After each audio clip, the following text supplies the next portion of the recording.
Well met.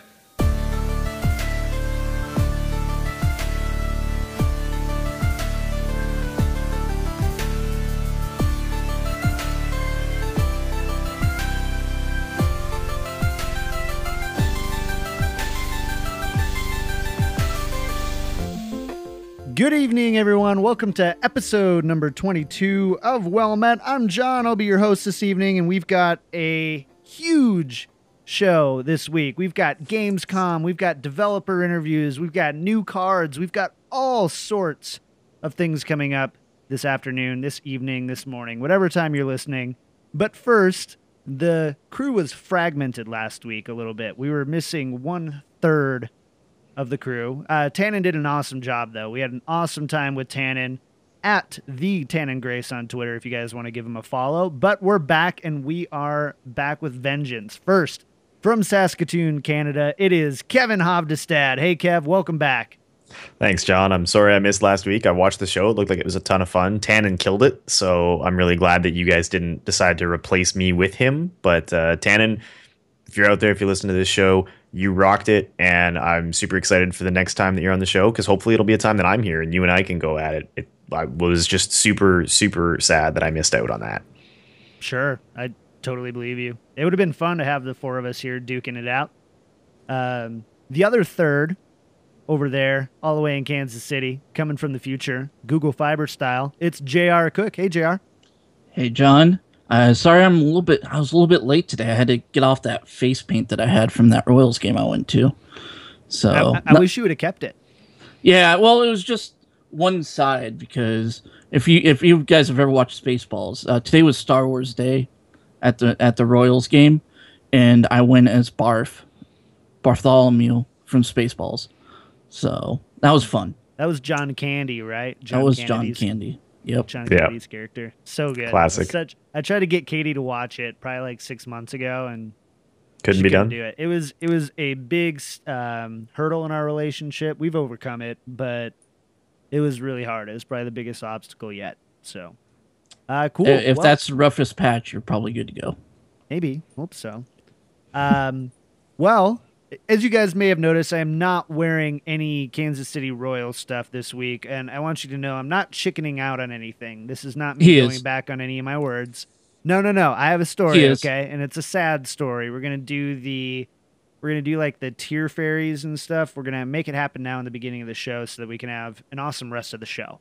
So about halfway through the day, Katie has a dog named Cooper. He's a 12-year-old Bernese Mountain Dog.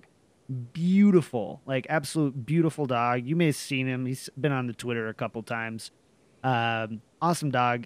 Got really sick. He's limping around. They found a huge mass, and so he's not doing so good. So I left work early. I've been with her all day, and with Coop. So I'm sorry about that. I will have my Kansas City Royals stuff. I'm hoping next week. So I promise I will wear it. I'm not chickening out. That is not the type of man that I am, even though JR cheated. So, see, all right, guys.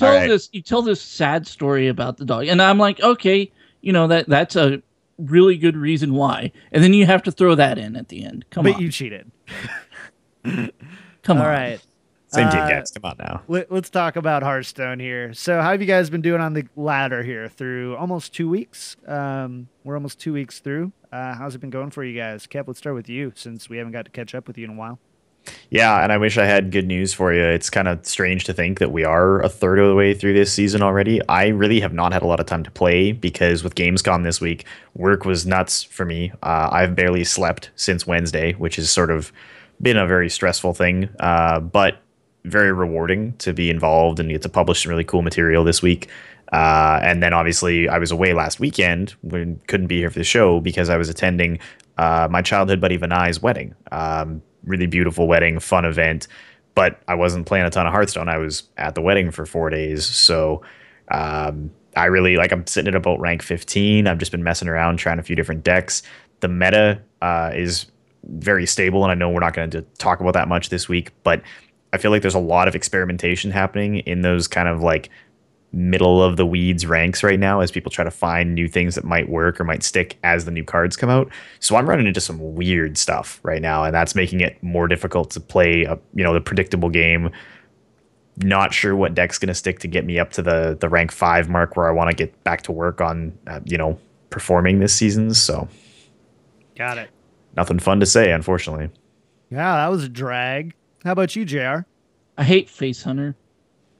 No, you don't. You love I just want to Face put that Hunter. out there. We have you on record saying not only do you love Face Hunter, but I believe it was 2 seasons ago you ran a lot of Face Hunter. I don't know what you're talking about. You hate yourself, is what you're saying. You hate maybe yourself. I do. That's not I don't okay. know. You need to. I do. Maybe we're your support group. Yeah. No, I've just been. I Face Hunter has come back. It's back. In a weird kind of way. It's still not that great, but it's enough to be annoying, and especially around rank 15 to rank 10. But I don't know. I've been playing around with Aggro Paladin a lot. That deck, I don't know. I can't get into it. I've tried. I think I'm gonna probably switch it up and go. And I think it's time to play around with Grim Patron Warrior. It's a ridiculous deck. It's the cancer on the ladder. No, don't. But I might have to do it. You're gonna try to learn it in like the 2 weeks before it could never be good again. Yeah, because why not? There's nothing better to do, right? I can't tell you how to spend your time. Right. It is probably going to be tough because like everybody on the ladder right now is playing how do I beat Patron, right? Like everything that you run into is going to be every single deck trying to hard counter Patron. So that's going to be, something to keep in mind. Like it's a fun deck, but it's in a really awkward place right now. But I think Patron's still going to be good after the Grand Tournament.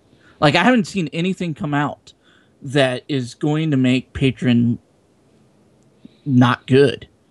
Like I still think it's going to be a good deck until they possibly nerf something with that deck. I think there's just such good like 2 to 5 drops coming out that I don't think even with getting a huge board of patrons they're going to be able to deal with all the pressure being put out in that mid-range. I mean, that's kind of the big part right now, right? Is that Patron suffers a little bit kind of with mid-range stuff. Or it's too slow. Because you can get there and get him low enough to. It doesn't matter how big of a board he has. 2-3 turns he's done anyway. So I don't know. I think this could be the deck. This could be the Miracle Rogue deck that just goes straight on through and trucking it until they nerf it. But I don't know, man. I think it's going to see a big downturn, especially because I think people have also figured it out too. And not that you can always play around it, because you can't, right? That's one of like the worst parts about Patron Hunter is Patron Warrior, Patron Hunter. Oh my gosh. Yes, I want Patron Hunter. That would be the worst. Thing about Patron Warrior is you can have an awesome board. They can have an empty hand with I think all you need is 5 cards, and then all of a sudden you have 36 cards from hand, or 36 damage from hand, or something like that. So something crazy. So you just can't play around it. So I lost a game, sir. I lost a game to a Patron Warrior where I got bursted through 52, I think 52 or 56 health and armor combined in one turn. Like, dang. I remember when they nerfed stuff like Miracle Rogue, it was because people were mad that they were taking more than 20 or 25 damage from an empty board. Like that was every other OTK condition has been removed from the game. Yeah, 1 turn kill warrior. Unleash the Hounds have gotten nerfed I don't know how many times now.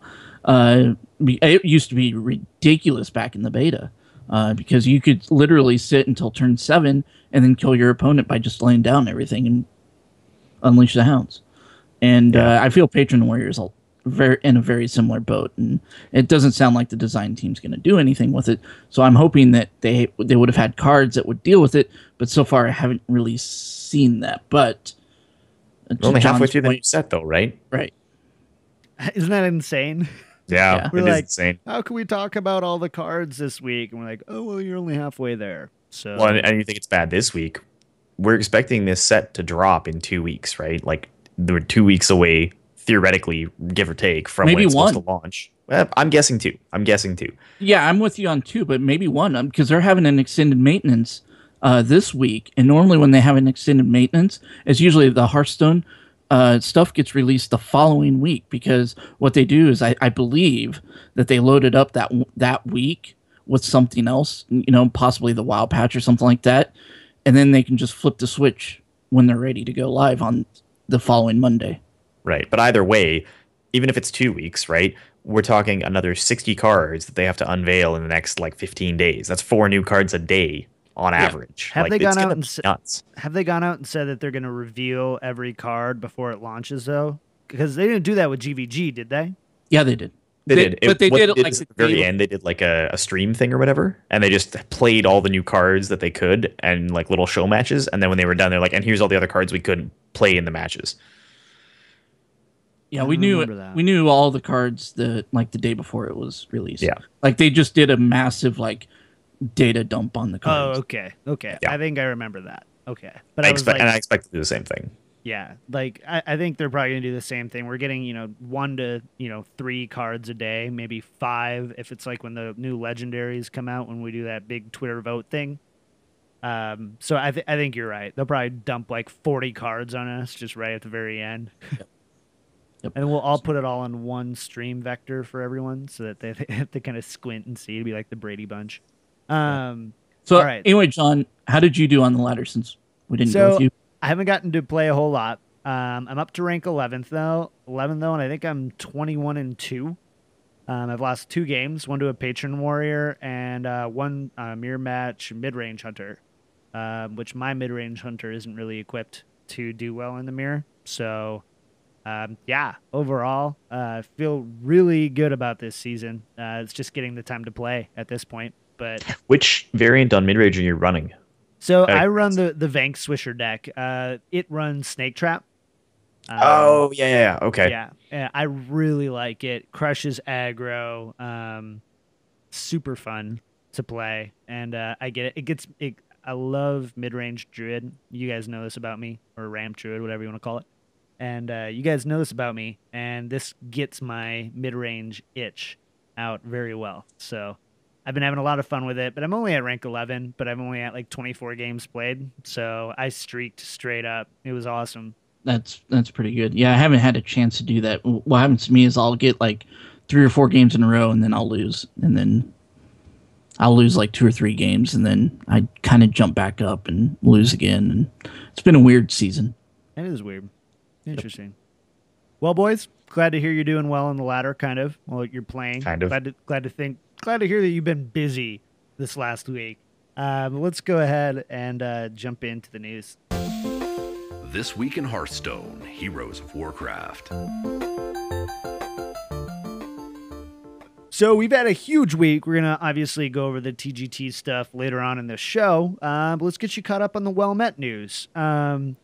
Really exciting week. We had finally hit our second merch goal, or our second goal on Patreon, and we now have a merch store coming up in the works. And JR, you have any updates on that since the last time we've kind of talked on? I'm hoping to have it. I'm hoping to have it released by the end of the month. We'll probably have it on designbyhumans.com.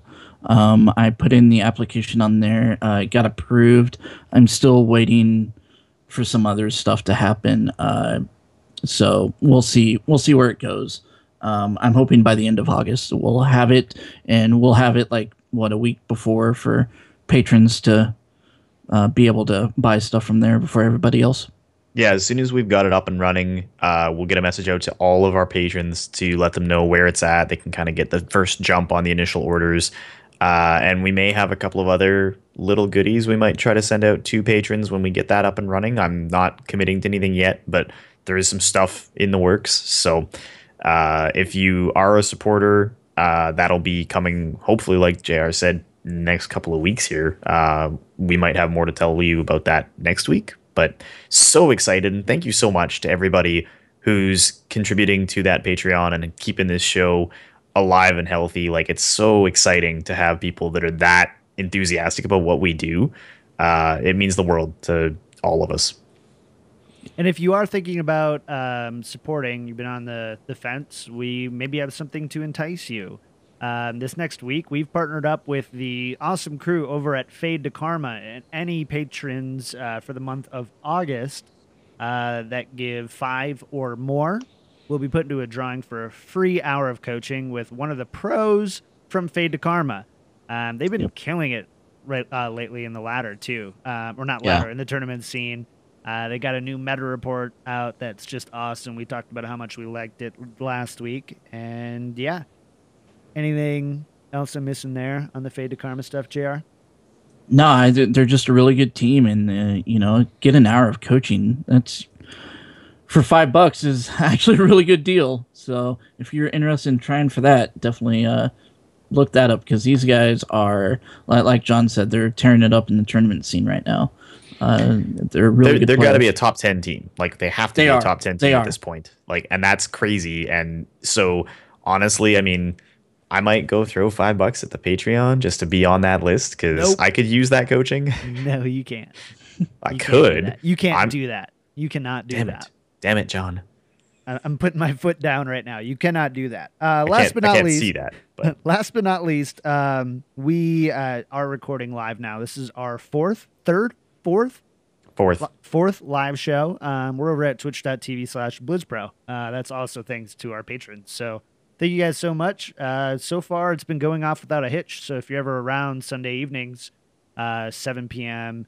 Pacific Standard Time, we're hanging out here over at twitch.tv/blitzpro. So make sure to stop by, say hi. We got a bunch of people in the chat we're chatting with as we're going through the show. So thanks again. Let's jump into some real news now. The real news for the week. ATLC Week 5 is in the books.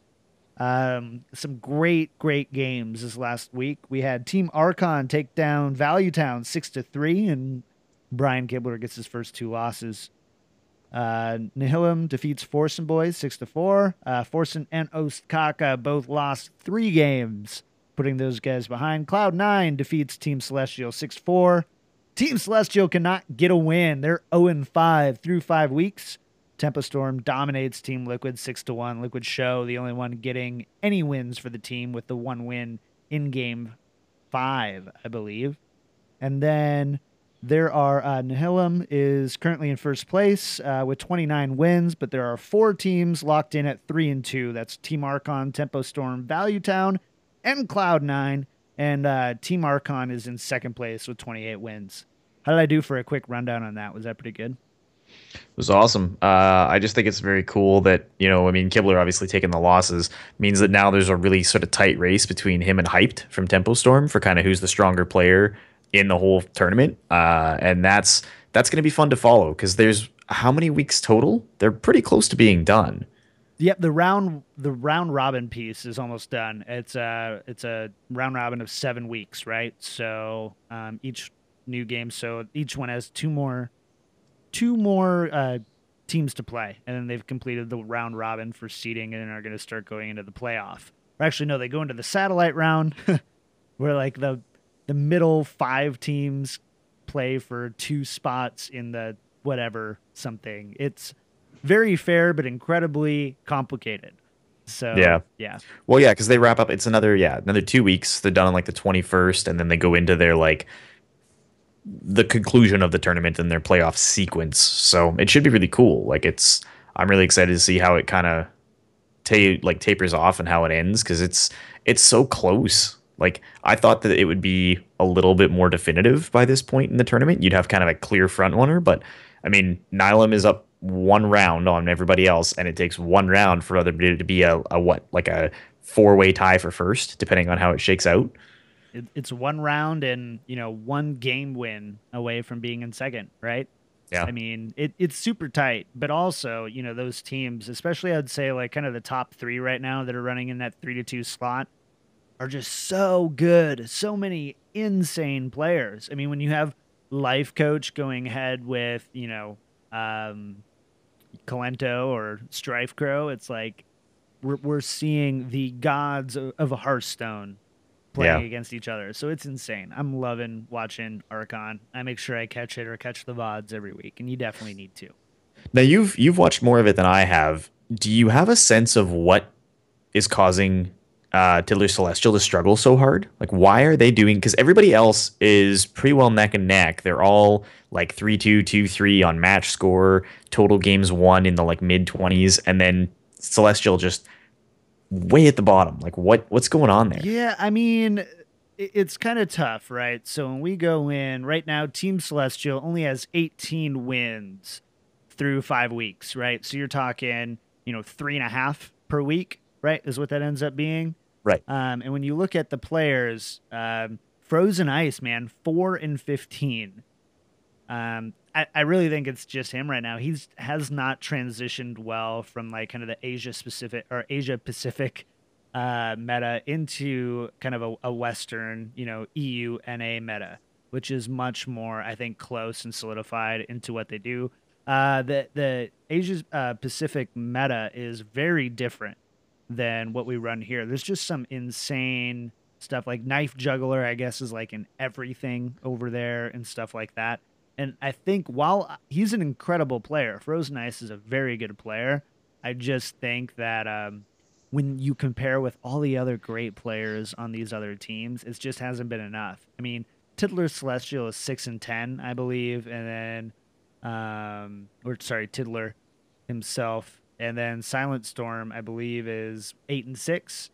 Right. So, I mean, it's just overall, they just haven't been, their decks haven't been great. They haven't played well and transitioned well. So that would be my quick blanket answer into that.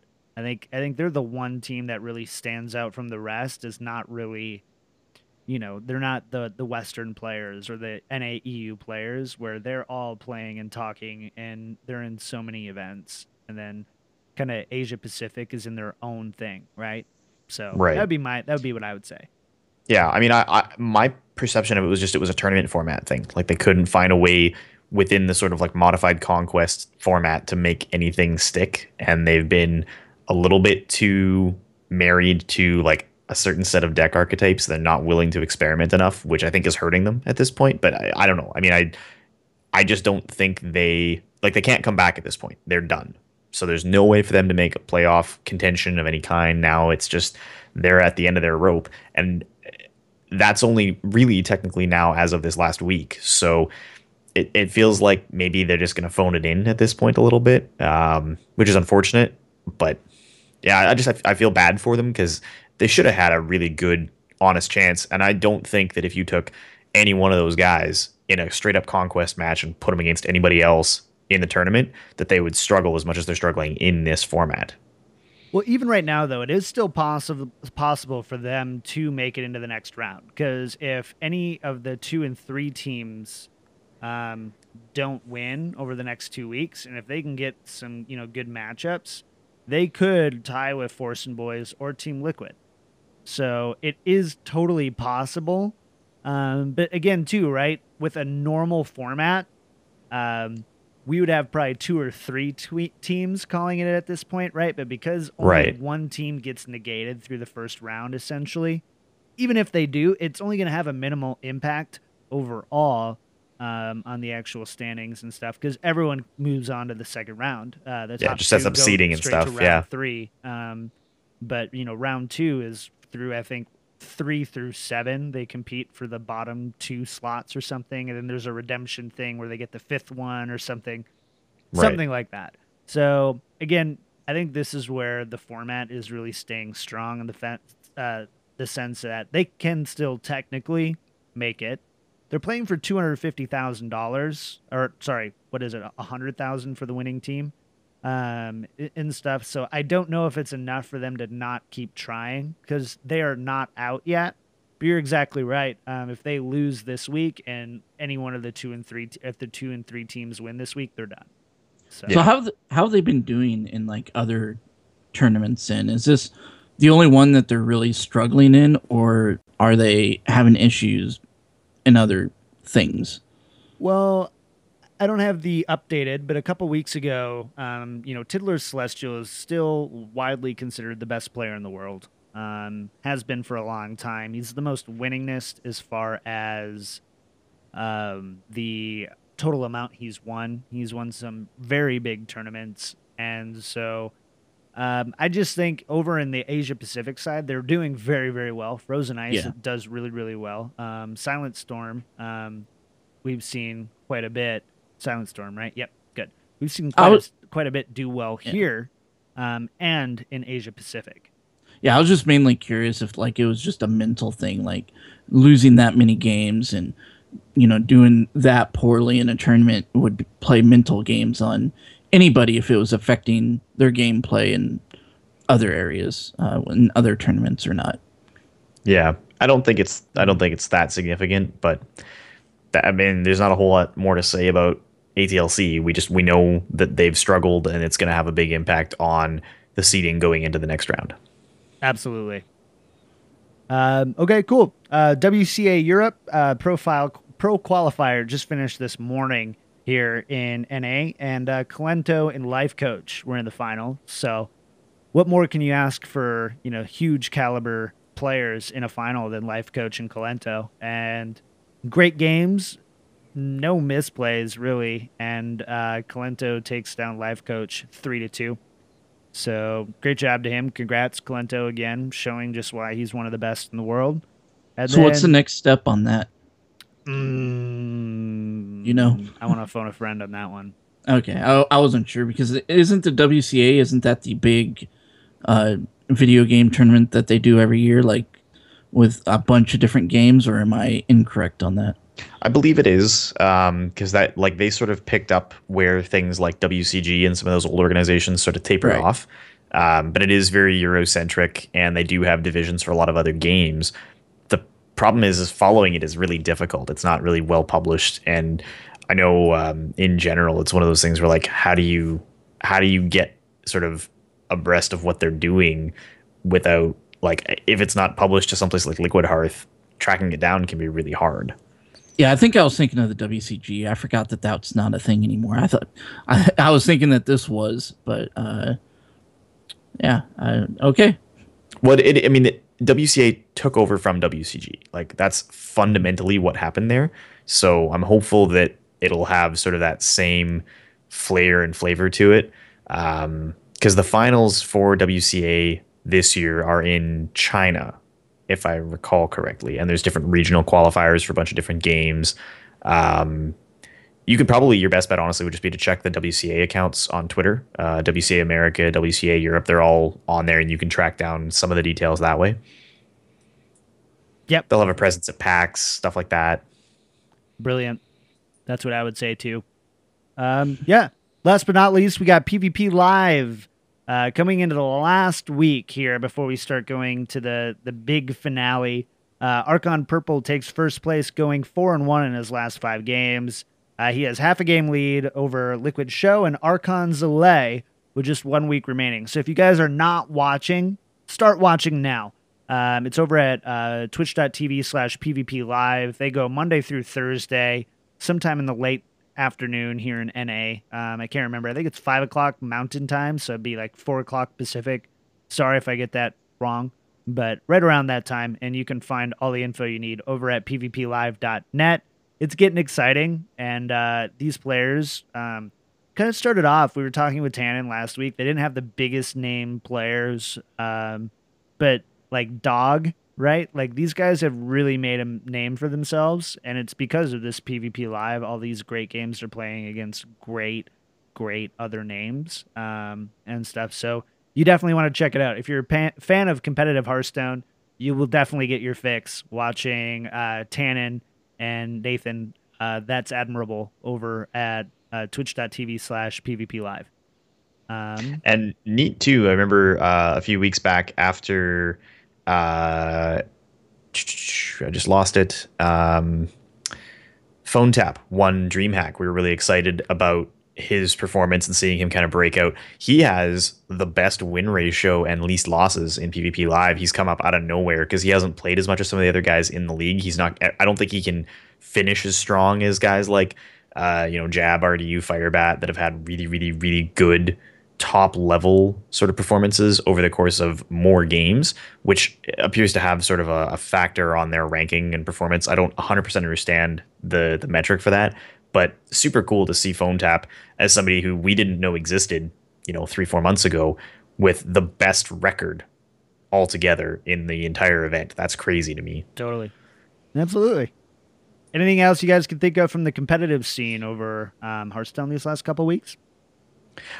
The only thing I guess I would tack on is this month is the end of the seeding for the BlizzCon tournament. Great call. So, yeah, the road to BlizzCon ends at the end of August. all of the regional seeding will be done. I believe the Fireside Gathering tournament took place here just this past couple of days. Might still be ongoing right now. I didn't catch the results. I was watching a little bit of it yesterday.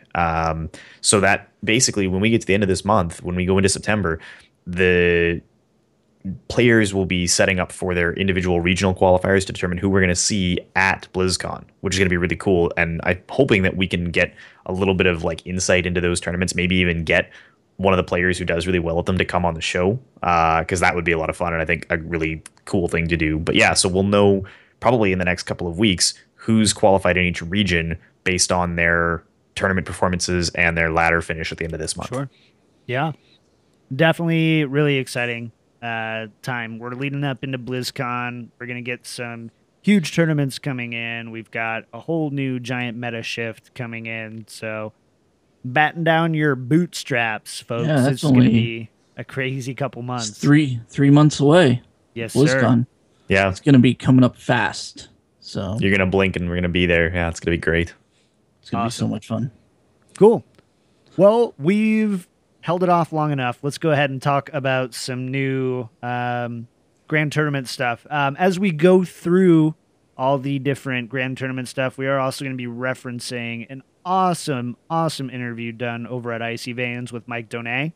So we're going to try our best to kind of annotate that because we did have a lot of great information come out of that interview. And our own Kevin Hovdestad was the one who got to post it all online. So bravo, sir. Formatting looked beautiful, by the way.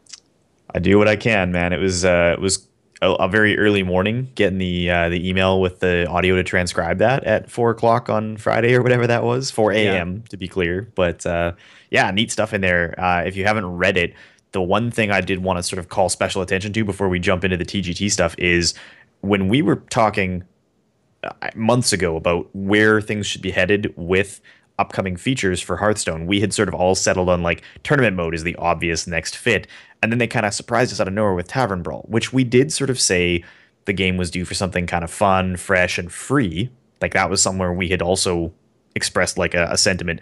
But tournament mode was actually in development. The next feature they were working on was tournament mode. And then they sort of scaled back on that and said, wait a minute, no, the game is plenty competitive. There's lots of competitive scenes, competitive things going on.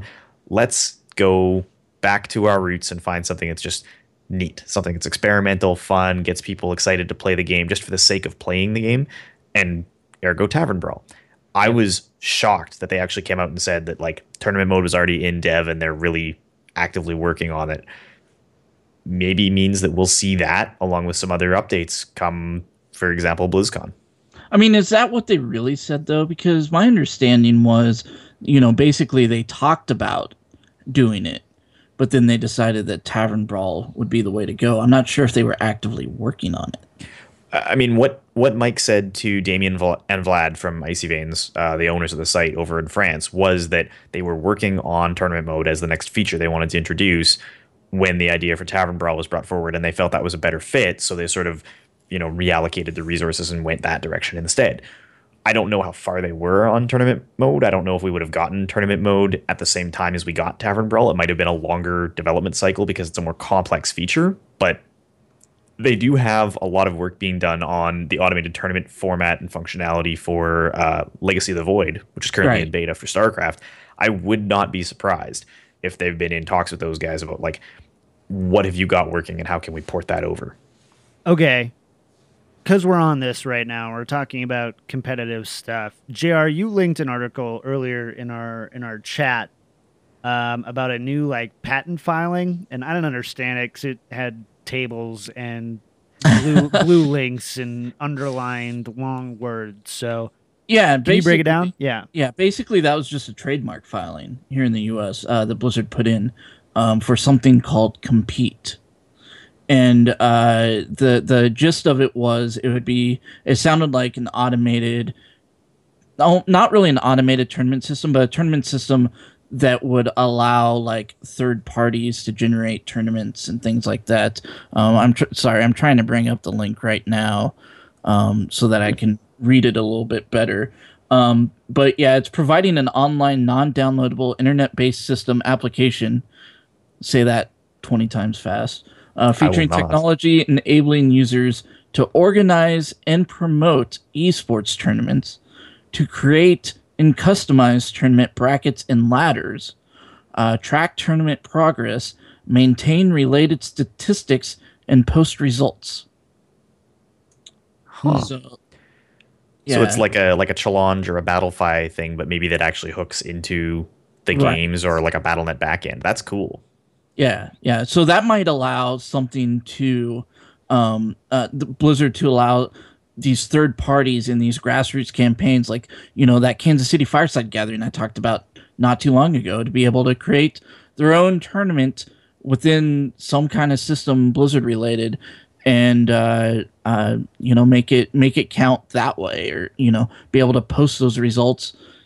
I'm assuming it's using Battle.net, but this is just a trademark filing. It doesn't say. Yeah, I'm hoping that we hear more about this at BlizzCon. Cool. That's pretty sweet. I don't have any more things to add to that, so I'm really excited. Let's see it happen. Let's see it happen soon. Give us a tournament mode. And maybe they delayed tournament mode and went with Tavern Brawl because of this. Maybe this is something that they're working on that they're gonna have to hook into. Totally. Could be. Well, let's jump in then to some of the Gamescom announcements here. So Gamescom was huge this year for Blizzard stuff.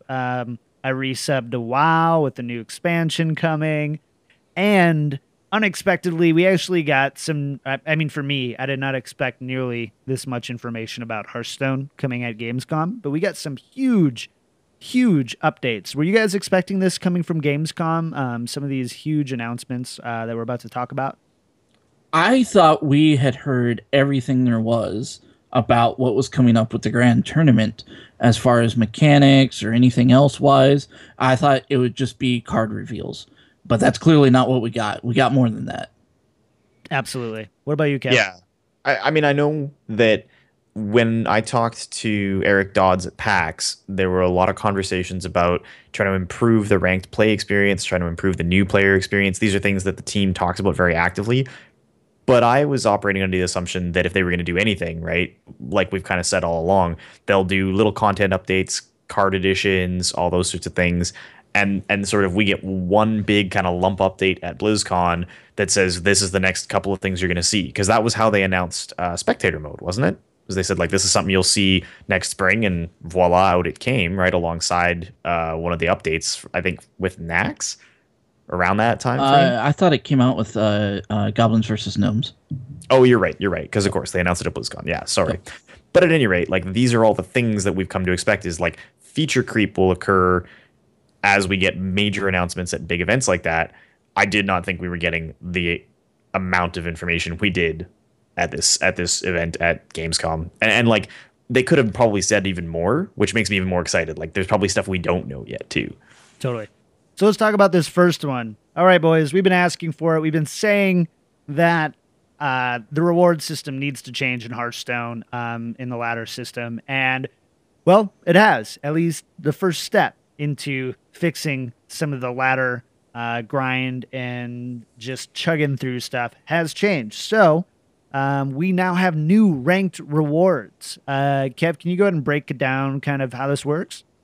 Yeah, so basically, the system is set up such that beginning at the end of this month, like the current August ranked play month, your best rank over the course of the season, not the rank you finish at, but the highest rank you get to during the month, is going to be snapshotted and recorded by the game, and you're actually going to get a little chest that you'll be able to see in your quest log next to your rank that you can open up with some rewards for your performance in the ranked play season.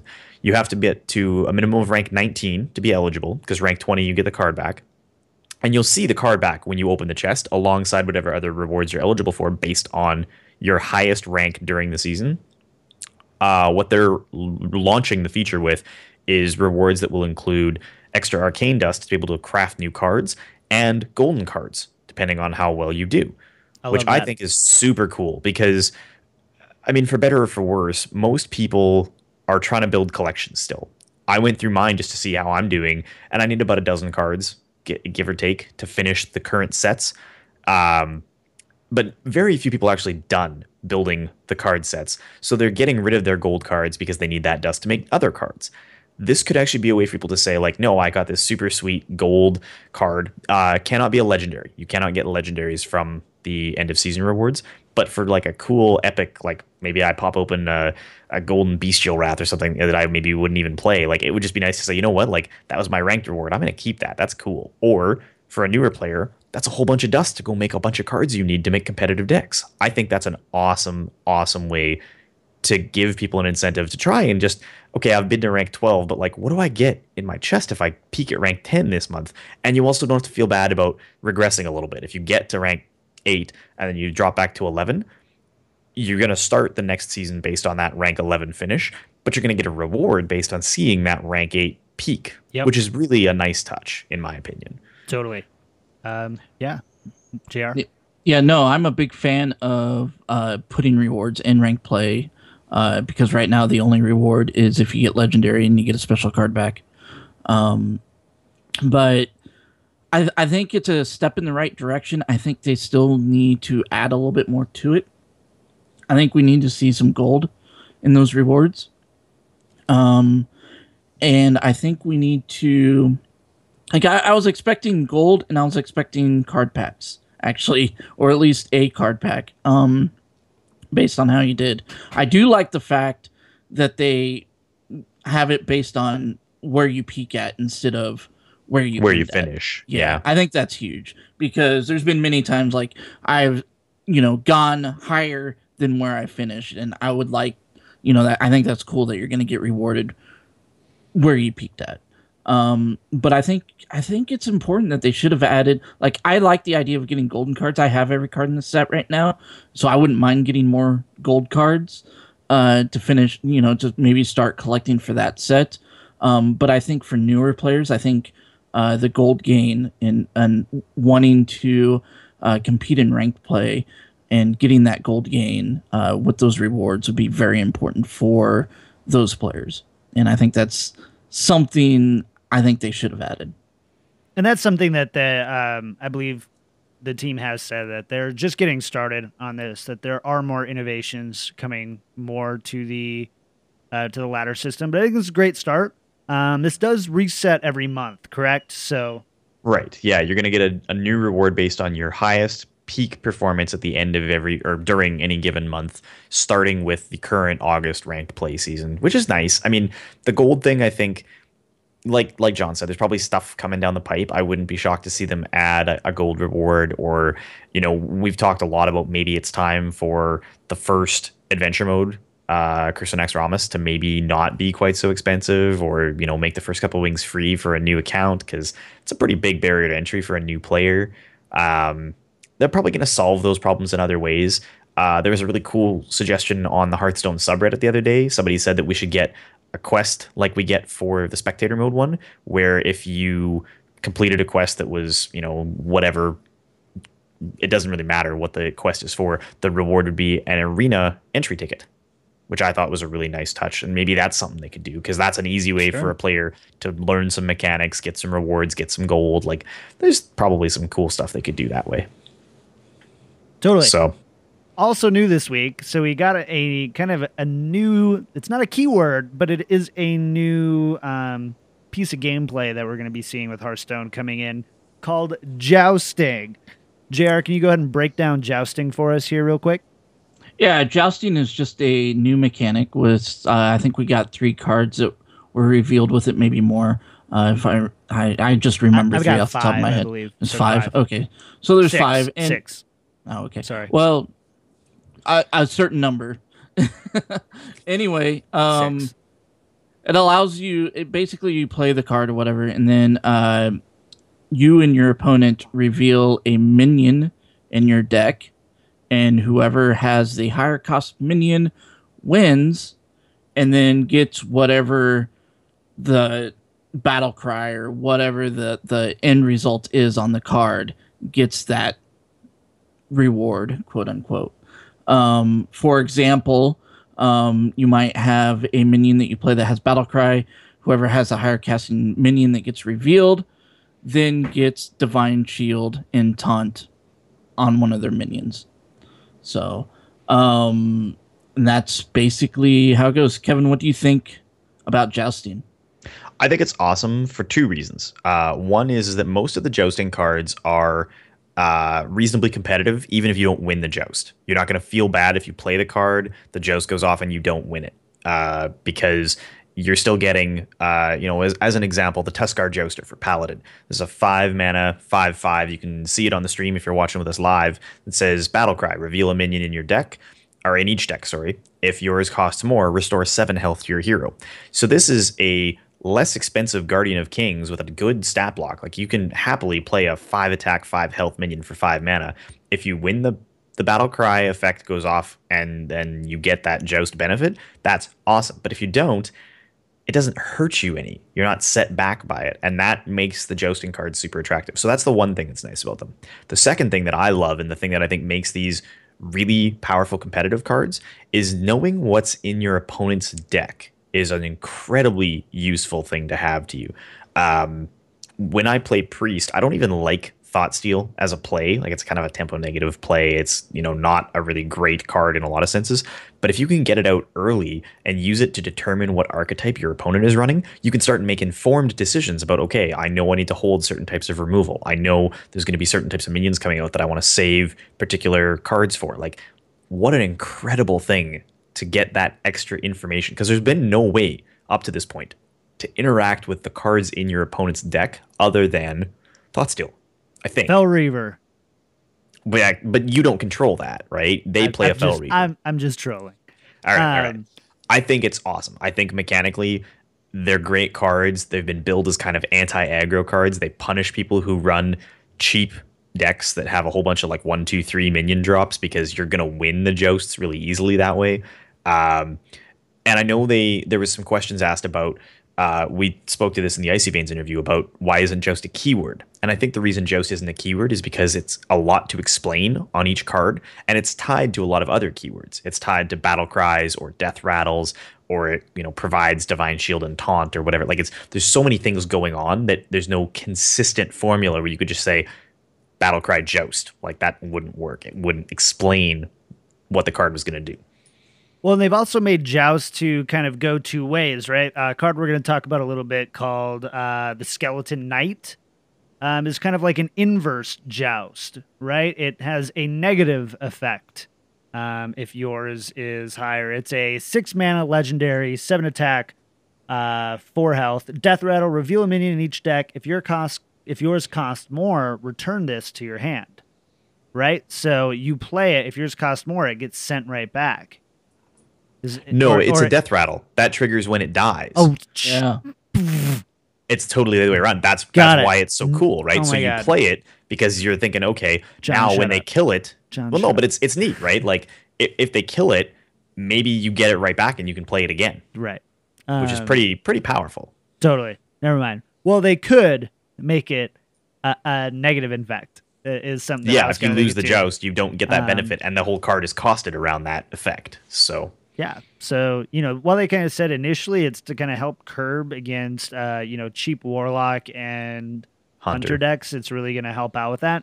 It also could, too, eventually say, if, yours cost more, take away 2 health. It could be worse. So, something that could be kind of cool and stuff and could potentially change. But you're right. There's no way to easily put a keyword on that, because it can be a battle cry, it can be a death rattle, it can be anything in between. So it can interact with charge, it can interact with divine shield. Like, there's all these things that are so significant. So there is no way to just cleanly put the word joust in bold and call it a day.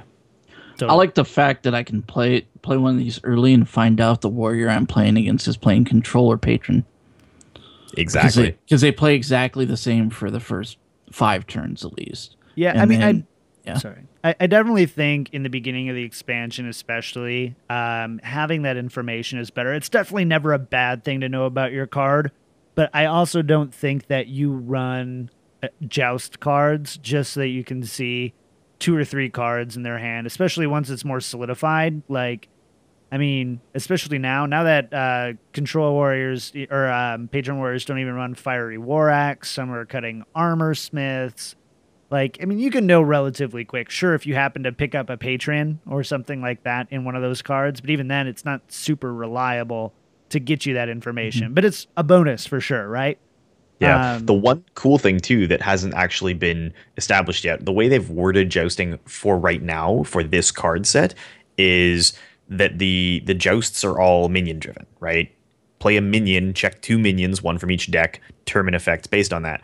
But because it's not a keyword that's minion driven, there's nothing to say that there couldn't be like a spell-driven joust at some point where you would reveal spells from each deck, or a weapon-driven joust. It seems less likely, but there's no reason they couldn't do it. Or class right? card or whatever. Yeah, exactly. Like, it's the kind of mechanic where they could just make it do whatever they want it to do. My guess is in the short term, it's a thematic thing. They want knights. The cards all have joust in the name. They're all minions riding fancy steeds. Like, they've got a very flavor-driven thing happening here. But mechanically, the door is wide open for lots of cool things to happen down the road. Totally. Sorry, so we actually had a good question in the chat, and I think we should answer it. So do we know whether Mirror Entity or Snipe goes off before or after the Joust benefit accrues? If it's Battlecry driven, the order of operations is that the Battlecry takes effect before the card hits the table. This is why you see things like Kezan Mystic will steal a snipe rather than get sniped. Right. So hopefully that answers. It's a battle cry. So the joust is going to happen first, and then the buff or whatever happens, and then it goes on the board. So if you have a mirror entity and you see the Master Jouster, battle cry, reveal a minion in each deck. If yours costs more, gain Taunt and Divine Shield, and you have mirror entity, you would get a Master Jouster with Taunt and Divine Shield. Yep. Right. Cool. So let's talk about these cards really quick. We've got a lot to go through, so we're not going to spend a whole bunch of time on it, but let's go ahead and jump right in. Ooh, fancy zipper there, Kev. Thanks. Kevin, I've been wearing I've worn my Trollden shirt. I had a Tempo Storm shirt last week, and now I have my jersey on. So, of course, Kevin rocking the awesome Team Liquid track jacket. So awesome. So jealous. I wish I had the money for that. Let's talk about cards. So first, Armored Warhorse, 4 mana, 5/3, rare beast, neutral card, battle cry, reveal a minion in each deck. If yours costs more, gain charge. Kev, what do you think about this card? Largely indifferent. There might be a couple of like mid-range hunter archetypes that could run it, but generally speaking, it's not going to be a really attractive 4-drop, I don't think. I'm not seeing any place where it's going to get a ton of play, personally. I feel the same way. I feel like at first this reminds me of like pre-nerf Leroy, except it's not guaranteed, and you don't get the 6 damage. Like, that's the only card I can really compare it to. Is without the huge downside, it's a Leroy. Otherwise, it's just a 5/3 for 4 mana that trades with a lot of 2-drops and some 3-drops, right? Right. So, and you have to be prepared to play it and not get charge, which, I know that other people play the game differently, but for me, I don't like that variance. So the card as a 5/3 without charge is not attractive enough for me to drop it. Like, on 4 mana, you would probably play this in Hunter because you'd want the Beast synergy, or maybe Druid, I guess now. There's so many better things on 4 in both of those classes. I can't ever see myself playing it. Not that it's a bad card. It's just it doesn't fill a need that I can see right now. Sure. Argent Lance, 2 mana, 2/2 rare. Which class is this? Is that Paladin? Perfect. It's Paladin. Battlecry, reveal a minion in each deck. If yours costs more, +1 durability. JR, what do you think? It's a turn 2 weapon, I guess, for Paladin, but I don't see playing it either. So I don't know. I can do an additional 2 damage later on, but it's like a Stormforge axe, right? Right. Doesn't really see a whole lot of play right now. It has in the past. It could come back in the future, but right now, 2/3s are... Like, if you're playing, like, mid-range Hunter and you need something that's an early possible clear against aggro, I can see playing that, because then if you're playing against aggro, you're almost guaranteed that 3 durability, I guess. So I could see it in that sense, but as of right now, mid-range Paladin's not that great. Aggro Paladin's kind of the way to go if you want to play Paladin. So I don't see it happening in there. I mean, there's two factors for me, right? One is you play weapons like Fiery War Axe, True Silver Champion, Death's Bite, stuff like that, Doomhammer, whatever, because they're also very impactful in the mid and late game. You can still get a lot of value out of pulling a Death's Bite on turn 12 or whatever. This is not something I want to draw in the late game. It's exclusively an early game anti-aggro card. The extra durability is nice. The biggest takeaway for me right now is nothing that's been added in this set has added more tech responses to weapons or stuff like that. There's no more weapon removal coming in the game. So in Paladin right now, you could be running Sword of Justice. You can run Cog Hammer.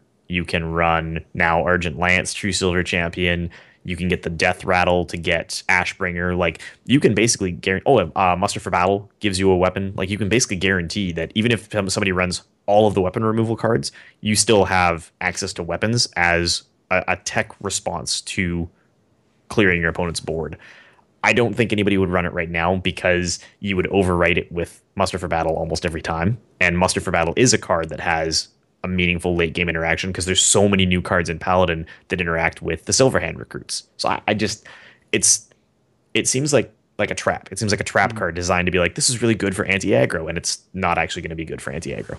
I think it's fine, right? Like, I think if you're a new player and you have this card, you could throw it into a deck, but you're right, it doesn't synergize with Muster for Battle. You want to play Shielded Minibot on too, so you don't really want to play that. Shielded Minibot is basically that card, but you have a minion, right? So I don't know. I think you're exactly right. It runs into True Silver Champion if you want to play it on 4, and you have the huge drawback of a 2/2 for 2 in a weapon is not incredibly strong.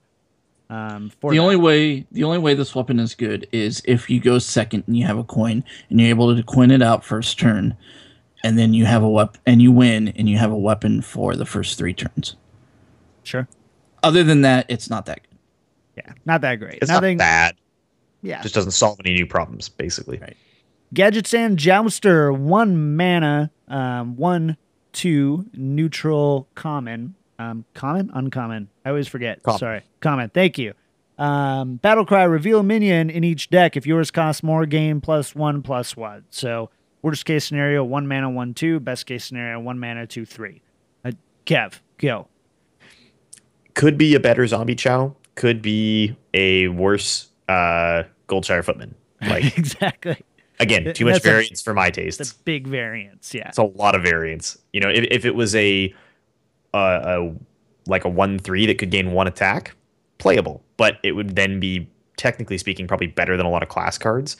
If it was a 2/2, would be way too powerful. So you're hung with this where it's like, you just got to take the risk. I don't think there are enough classes that need variance on their 1-drops to take advantage of it. But like you said, it's a common, super good new card for a newer player, like a less worse Undertaker in the modern meta. Totally. I like this card, and I think I will play it. I will play it instead of Zombie Chow. For the simple fact that, yes, I can probably get a Zombie Chow. If I'm playing it, I'm probably playing it in a mid-range, control deck, probably. And it's very good against aggro. I'm not going to give them the benefit of gaining 5 health when they kill it. And I have the added benefit of revealing one of their cards early on to know what I'm going to be saving for, especially if I'm playing something control. I got to disagree with you. I think the 5 health is negligible. You're right in the sense that Zombie Chow at the end of the game is a dead draw, whereas Gadget Sand Jouster in the late game, you can draw it and it's not going to negatively impact your board unless you're trying to play around like Unleash the Hounds or Patron Warrior. But I don't think I think I would rather have Zombie Chow because in the end it's not you don't even go face with it. You know, you're just trying to clear up minions so that your 3 and 4 drops have a little staying power. I think this is going to be a sleeper card. I think a lot of people are going to poo-poo on it, but I think it will eventually be a good card. I'm not poo-pooing. I'm just pooing on it. Okay. One poo. Just one poo. Master Jouster. I want to talk about this one. 6 mana, 5/6, rare. Battle Cry. Reveal a minion in each deck. If yours costs more, gain Taunt and Divine Shield. I like this card. I think in the current meta right now, when, or at least when face hunters, mech mages, really fast decks, I think that this would have gotten seen a lot of play. When people were teching in Sunwalker, I think you tech this in instead. Sure, you have the downside of, if you don't get it, but it's still a very good vanilla 5/6 for 6. The only downside I see for this one is, do you run it over Sylvanas? Do you run it over those other powerful 6-drops? I think you can. I don't think it's bad. I think because it's rare, it's especially makes it a better arena pick. Overall, though, I think of the cards we talked about so far, excluding just Tuskar Jouster, I really like that card too. I think this is the best Joust card that we've seen. Any thoughts?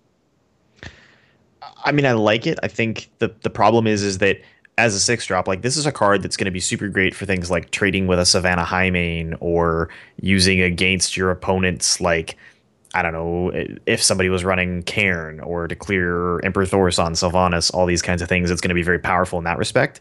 But this is one of the ones that really needs the Joust to be successful to feel good, because the vanilla 5/6 on 6, I mean, at that point, in a lot of ways, like, on 6, I need something that has meaningful board impact. This could be, as a class card, this is competing with like Fire Elemental, right? It's competing with a ton of really powerful cards, Highmane, Shieldbane, and stuff that has immediate impact when it hits the board. If I don't get the taunt, like, if I'm running this in my deck, I'm running it because I need the taunt, not because I need a 5/6 on 6. Right. So you can't afford to lose this Joust. The early game Joust cards are really good because they tend to bat above their mana cost. This feels like it bats just barely at its mana cost if it wins the Joust. I don't think if it wins the Joust, it does. I definitely agree, though. You're right. Especially, you would not run this over a Savannah Highmane. You would not run this over a Fire Elemental. Totally, completely agreed. Ceded your point. But those are like the most powerful cards in the game. When you're talking about, when you go and look, what are the most powerful cards in the game? Like, Fire Elemental and Savannah Highmane are like two of the first ones, right? Not every pro, but there's a joke in the pro scene, right? Where if you hit Savannah Highmane, if you hit the face with Savannah Highmane, you win the game. Right. Even once, right? And it's relatively true. And I do think this is a strong card, especially in Arena. I think it can have staying power for those players who don't have all the cards, and for other classes who don't have as strong 6-drops. But yes. Yeah, I mean, even as a neutral 6-drop, I mean, I think it's very attractive because of its rarity, basically. Like, most of the good neutral 6-drops are legendaries. So if you don't have Sylvanas, Black Knight, Justicar Trueheart in the new set, stuff like that, what are you running on 6? What is your neutral 6-drop? Like, Boulder Fist Ogre? This is better, right? Objectively, this is better. But it doesn't have good efficiency for me if it doesn't win the Joust. So I personally probably would not play it. Totally, because I'm scared of the variants. Totally agree. But I think that's the downside with every Joust card so far, right? This is the first one where the Joust effect is actually an incredibly strong effect, almost worth it, right? Kind of like Shredder, right? The downside is you could get, a horrible 2-drop that could really mess you up, but there's so many strong 2-drops that generally it's worth it. I think it's the same thing here. If you're running a larger deck and you're in a very heavy aggro meta, and again, that's my preface for everything in this current meta, I think this card is strong. I think this card is a safe play for those who are willing to play with a little bit of variance. Totally. Cool. Tuskar Jouster, we talked about this a little bit. 5 mana, 5/5, reveal a minion in each deck. This is a paladin rare. If yours costs more, restore 7 health to your hero. Love it. A better shielded mini bot. Basically, if you win it, vanilla 5/5 if you lose it. And on 5, for Paladin, you have Lotheb and you have Quartermaster. Quartermaster is being run again, but not nearly as powerful, and that's a 2/5. So has some great staying and healing power, I think. I love it. Kevin loves it. Jerry, you love it? Yeah, I think it's pretty good. I find it interesting though that two of the 5 cards that we're talking about with jousting are paladin cards, and no other class, I believe, had a jousting card that I could see. Totally. That's actually a really good point. Maybe 5 is getting really crowded in Paladin, though. I will say that. Like, it used to be in Paladin that you didn't have a 5 drop. There was nothing to play on 5 in the Paladin set.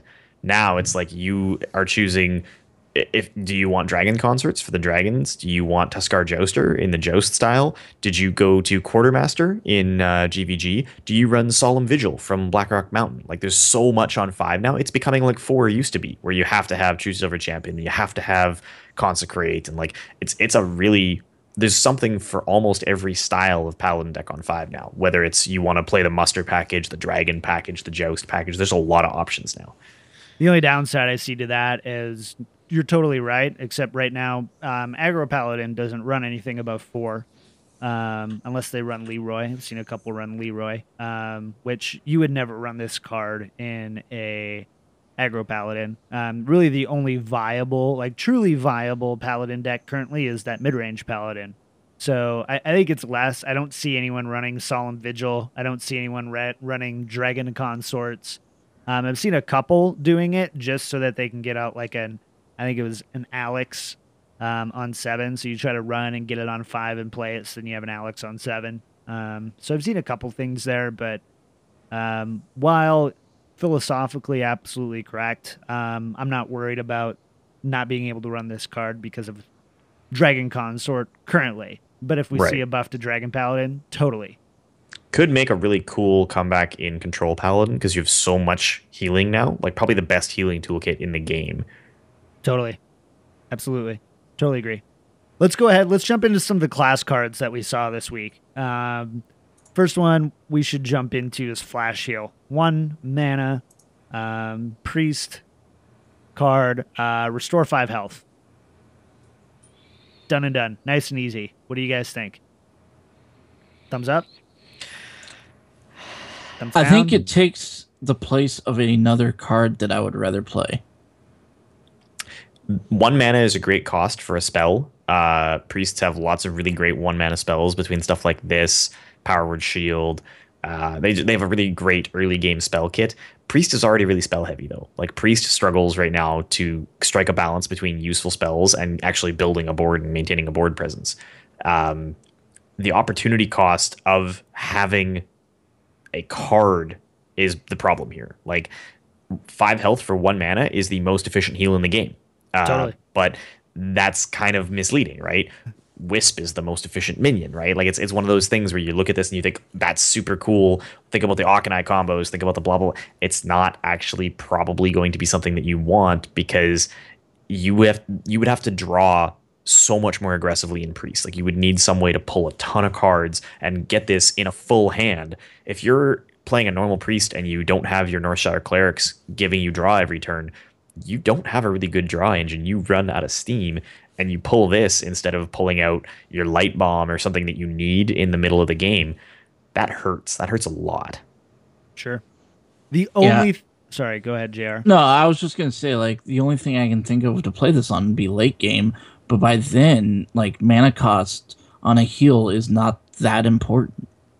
So to make it 1 mana is just, like, it doesn't seem to matter. And that's why I'm like, well, I would rather draw something later that I can use, whereas this would just maybe save me a turn. I think so. There's a couple of scenarios where I could see this working in Priest. The new legendaries that we've seen, so Lightbane and Darkbane, I think this could potentially be interesting. Gives them some staying power on the board, and interacts with their board in a way. So if you get that to heal, sure. That's fine. Right now, a Priest does have... It's really not a lack of healing that they need. Right now, it's not like, oh, if only I had another heal as a Priest, I would have beat that guy. It's typically, if only my deck was faster and I had a stronger hero power for the current meta, that this would do. You know, and so in the end, like, I see potential in this. This is my little Neo card in the sense where I think we might see it in some, imagine this with all the different, what's a power word shield, flash heal, stuff like that to be able to, buff up, your light bane or dark bane, things like that. Like I could see running one or maybe even two. But even then, on turn one, you're gonna still always run Northshire Cleric over this. You would never play this on turn one. You would want it for turn like 5 when you can throw it on, Darkbane and do 3 damage, or turn 4 and still throw down a 3-mana minion. So could potentially have some staying power as far as like if we ever see some sort of tempo priest. But I think you guys are right on. The one thing I will say about it that I think is interesting is there's a lot of these cards where they're good, but not good enough to take the place of existing cards, but they create some really crazy edge case scenarios, right? You can now build a priest deck that could get like lethal on turn 4, which seems insane, but it's like you could turn around with a small hand that you kind of, build up in the early game using a Northshire Cleric, and all of a sudden you've got zombie chows on the board, you throw down an Auchenai Soul Priest, you drop like flash heal, Light of the Naru on turn 7 with a coin or something, and all of a sudden it's like, holy crap, like you just did 26 damage to face plus the 3 from the Auchenai the next turn or something. Like there's a lot of like edge cases where if you got the God draw in Priest, you could end somebody with this card. But I don't think people are going to run it for that reason. You're going to see a YouTube video of some priest getting lethal on turn 5. That's going to be crazy, but it's not actually going to be viable in a like. I mean, it's going to be the same. It's going to be the same thing with the inner fire wombo combo thing, where it's a little earlier, really powerful, but it's not gonna, it's not gonna be viable. I think so. I think Priest, though, has the ability to stall better than any other class. So if there is a class who can honestly wait for a combo, it's Priest. It's Priest, right? And so I totally agree. Like, I'm not disagreeing at all, but I do think that Patron Warrior shows that even a very heavily combo-oriented deck by turn 7, 8, 9, 10 is strong enough to be the best deck in the game. Mallylock did the same thing, right? Like we have seen examples of that. It's just Priest has always been so combo dependent. It's a class where right now all of these cards and all these conditions are basically contingent on Auchenai Soul Priest. If they don't add more ways for you to interface with your spells than that, you're basically totally reliant on that card to make any of these cards meaningfully valuable. Totally. Next card, 1 mana, Living Roots. Sorry, it's a 1 mana druid spell. Choose 1, deal 2 damage, or summon 2 1/1 saplings. JR, you like this card? I don't know. I mean, it's cool that you can get 2 1/1s early and maybe do something with them. And then if you pick it up late game, you can possibly use it as a finisher or something like that. I don't know. I think there has to be some more cards that I need to use around it to make it viable. And right now, I can't really think of any. It would be really cool to use it with like Savage Roar or something like that, but they don't have charge. But if you have them out and they leave them alone, I guess that could be cool. Sure. But if I get it late game, is 2 1/1s really going to be cool or not? Not really. Sure. So. Kev? It's the super cheap version of Dark Whispers, which sees 0 play. I think there's this. Not recently. Have you seen a couple of tournaments? It's kind of been. But you're right. It's just saying. It's a FOMO broadly card, speaking, right? Flavor of the month. Totally. Yeah. In a perfect world, this builds some incredible token druid synergy. It opens up some really cool possibilities. It means that you can actually sit on Wrath and not waste Wrath to remove a Knife Juggler or something. Like there's lots of things about it that feel attractive to me, but Druid, much like Priest, hasn't suffered from a lack of early game spells. As a Druid, how often do you play a minion before turn 5? Really? Like, unless you need the early game keeper against aggro or something? Like, they didn't need more. Shade, Keeper, Shredder, but yeah. Maybe. Okay. I'm just saying it's a very, very spell-heavy class between Innervates, Wild Growths, now this, Wrath, Savage Roarer. Like, there's so much spell stuff in Druid already. I would love to see somebody make like Living Roots and Dark Whispers and Power of the Wild and Violet Teachers and all that stuff come together to make like a super powerful token deck happen again. But it's hugely risky in a like patron dominated meta. I don't know. I don't see it. Like if stuff like this was good, you'd see Onyxia being played all the time, and you don't. So I mean, I could see turn 1 Living Roots, turn 2 Power of the Wild, 4 to the face, turn 2. That wouldn't be too bad. That would actually give you a pretty good tempo to start the game. So there are some things I can potentially see this working, but I'm not sure if it's going to be big enough to change how druids currently work. Sure. I mean, in a perfect world, you're going to play coin, double Living Roots, and then you're going to innervate, double Power of the Wild the next turn, and then you're going to play the card that clears your hand and gives you all 10 mana crystals, and you're going to have a board of like, what is that now? Like 4/3/3 minions on turn 3 and a full package of mana crystals the following turn. Like, again, it's an edge case thing. It might be cool as early removal, but I think most people who need this card are already running Claw. So, and that's kind of what I was about to say. So I don't even think about this in token at all. Honestly, I look at it right now. Druid currently struggles turn 1 through 3. If you don't have Innervate or Wild Growth, you pretty much lose for the most part. There are some cases if you're playing a slower deck you can win, but especially against aggro and mid-range, 1 to 3 are super important. This could give you potentially a little bit, because turn 1, I mean, especially if you don't have coin, you play nothing, right? There's nothing for you to play. So having that is going to take out a Knife Juggler, is going to take out, you know, any one drop except for Zombie Chow that could be thrown out. It could be a difference maker, but to your point, why aren't they running Claw? Why aren't we running Smite? Why aren't we running those other little cheap, you know, one cost 2 damage cards? Which the other one, Hunter has it, right? Is it Arcane Shot? Arcane Shot, right? Those cards don't see play. I think the choice makes it stronger. So if you have turn 1, you drop 2 1/1s, you deal with most turn 2s, you know, like a Knife Juggler. You don't deal with a mini bot. Well, you do, because you hero power and then you take it out, and so you're able to deal with a turn 2 and stuff. So in that point, I think it could see play, but right now I lean more towards Arcane Shot and Smite than I do towards Zombie Chow for this. Well, but I would consider running it over Zombie Chow. Druid already just has so many options to ramp up and get all these other aggressive mid-range plays together. Like, they don't need this. Druid early game is about getting ahead on curve and tempo. Well, this is not actually going to let you get ahead. It's a card that would help you play from behind. And right now, Druid doesn't need help, I don't think, in that department. Totally. Yeah, I think one of the guys in the chat room, Seal007, actually makes a good point. Violet Teacher, Living Roots, and then Power of the Wild. That would actually be a really good combo as well in Token Druid. If Token Druid were to come back, this might cause Token Druid to potentially come back. Miracle Druid. That's what I'm going to call it. Miracle There you Druid. Throw an Auctioneer in there. Yeah. Done and Super done. good in Druid, actually. It honestly could be. Like, we're kind of joking, but we're dreaming up something big here. So we called it first. Miracle Druid. Yeah. Warhorse Trainer, 3 mana, 2/4 Paladin card. Your Silverhand recruits have 1 attack, or plus 1 attack. I like this card. I think this gives Paladin what it needs to make the tokens viable.